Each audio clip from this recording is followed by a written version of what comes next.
आप देख रहे हैं कि इन्हीं के पार्टी के पूर्व के राष्ट्रीय अध्यक्ष सांसद राजीव रंजन सिंह उर्फ ललन सिंह जी ने दहाड़ करके वक्फ बोर्ड के मामले पर समर्थन देने का काम किया है। और आप इधर जो है फिर मीटिंग कर रहे हैं। करने वाले लोग दिल पर हाथ धर के एक डबल इंजन के सरकार के मंत्री हो, विधायक हो, एमपी हो, चाहे कोई भी कार्यकर्ता हो संगठन के, दिल पर हाथ धर के अगर बोल देता हम मान लेंगे। कोई ऐसा विभाग नहीं है। बिहार में बढ़ते अपराध के बीच लगातार नेता प्रतिपक्ष तेजस्वी यादव जो है क्राइम बुलेटिन जारी करके सरकार पर हमलावर हो रहे हैं।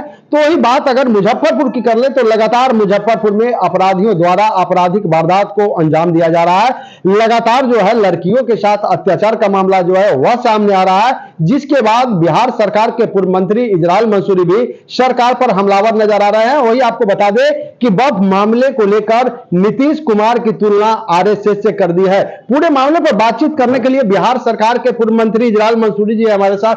बिहार में लगातार आपराधिक घटना बढ़ रही है, फिर कल 3 अपराधियों ने 3 व्यक्ति को गोली मार दी। देखिए, लगातार आज हम लोग तो माननीय प्रतिपक्ष के नेता युवा दिल के धड़कन तेजस्वी प्रसाद यादव जी के निर्देश पर आज रविवार के दिन भी राष्ट्रीय जनता दल के तमाम कार्यकर्ताओं और पार्टी के जितने विधायक थे तमाम लोगों ने एक दिवसीय हम लोग धरना देने का काम किया है।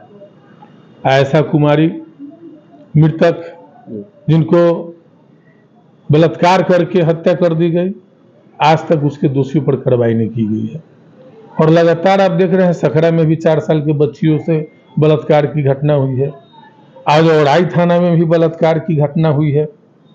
आपने देखा होगा कि किस तरीके से पारू में भी, सरैया में भी, यानी लगातार ये लोग बेटी बचाओ बेटी पढ़ाओ का नारा लगाने वाले लोग आज बेटी को सुरक्षित नहीं कर पा रहे हैं और गाल बजा रहे हैं।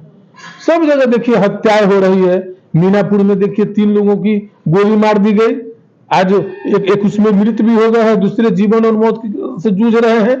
तो लगातार हत्याएं, बलात्कार, डबल इंजन सरकार की नियति रह गई है और ये लोग कोई काम नहीं कर रहे हैं और लगातार जो है से हो रहा है। और सिर्फ शराब के धंधे में शराब लोग मिली भगत का काम पुलिस प्रशासन द्वारा किया जा रहा है। सम्राट चौधरी जी ने कहा है कि लालू यादव जी का देन है कि बिहार में अपराध का ग्राफ इतना है।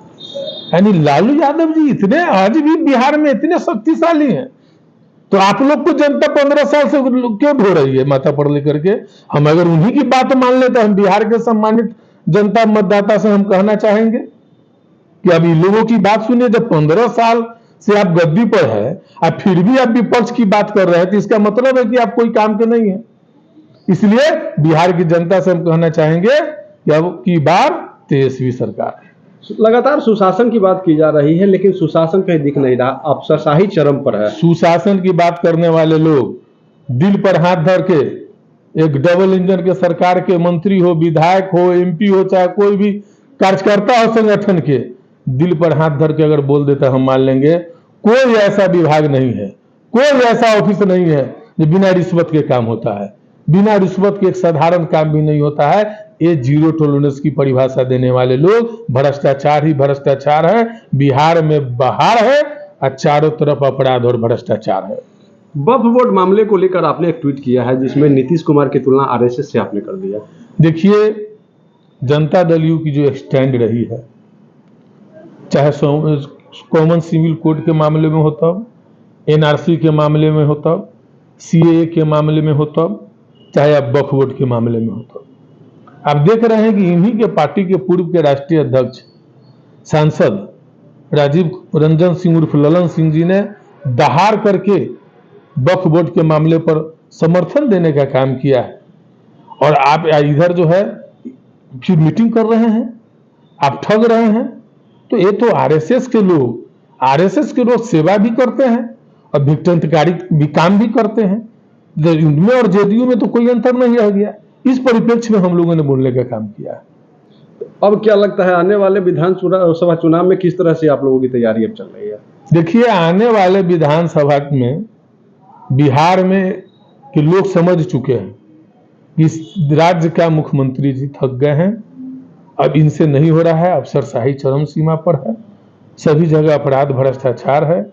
युवा नेतृत्व को बिहार के लोग अब जो है सो अपने जवाबदेही जिम्मेदारी देने को है कि बिहार का जिम्मेदारी युवा नेतृत्व अगर तेजस्वी प्रसाद यादव जी मिलते हैं, अभी देख रहे हैं तेजस्वी प्रसाद यादव जी आदरणीय जब महागठबंधन की सरकार था, तो अब देख रहे हैं किस तरीके से 17 महीना में लगभग 5 लाख बेरोजगारों को नौकरी मिला। आईटी पॉलिसी लाई गई, टूरिज्म पॉलिसी लाई गई, खेल पॉलिसी आया, जो आधुनिकीकरण है, जिससे समाज में विकास की गति बढ़ी तीव्र गति से। ये युवा सोच ही कर सकता है, इसलिए युवा की जरूरत तो बिहार को है। आरजेडी कह रही है कि बिहार में मुजफ्फरपुर में एक बार पहले भी बालिका गृह कांड हो गई है, अब ऐसे कांड की पुनरावृत्ति हम नहीं होने देंगे और इसके लिए लड़ाई लड़ेंगे। तो कहां तक फिर आरजेडी लड़ाई लड़ेगी इसके? निश्चित तौर पर आज आपने देखा है कि किस तरीके से हम लोग जो शहर के मामले में धरना के माध्यम से लड़ाई लड़ने का काम किया है और सरकार को कनेक्टिव देने का काम किया है। आपको पहले भी गर्ल्स हॉस्टल में कई घटनाएं हो चुकी है। पार्वती गर्ल्स हॉस्टल में घटनाएं हुई है, मदनानी लेन में हुआ है, मिसकोट में हुआ है। तो जो घटनाएं हो रही है गर्ल्स हॉस्टलों में कहीं ना कहीं हम लोग समझते हैं कि ये जो बालिका गृह कांड हुआ था, कहीं ना कहीं यही गिरोह है जो कहीं ना कहीं छात्रों के साथ जो है दुर्व्यवहार और बलात्कार करने का काम करती है। इसका उच्च स्तरीय जांच होगा तो बड़े सफेदपोश लोग इसमें शामिल होंगे। जांच की मांग आप लोग करते हैं? निश्चित तौर पर घटनाएं हो रही है तो उसका उद्भेदन भी होना चाहिए, जनता के बीच में बात जानी चाहिए कि घटना किस कारण से हुई है। अगर नहीं उद्भेदन होता है तो कहीं ना कहीं सत्ता संरक्षित अपराध हो रहा है। सत्ता संरक्षित अपराध तमाम मुद्दों पर सुन रहे थे। हम आपको बता दें कि लगातार बिहार में आपराधिक घटना बढ़ रही है, तो वहीं मुजफ्फरपुर में हाल ही के दिनों में कई लड़कियों के साथ बलात्कार का मामला सामने आया है, जिसके बाद आरजेडी के द्वारा आज समाहरणालय परिषद में धरना प्रदर्शन किया गया।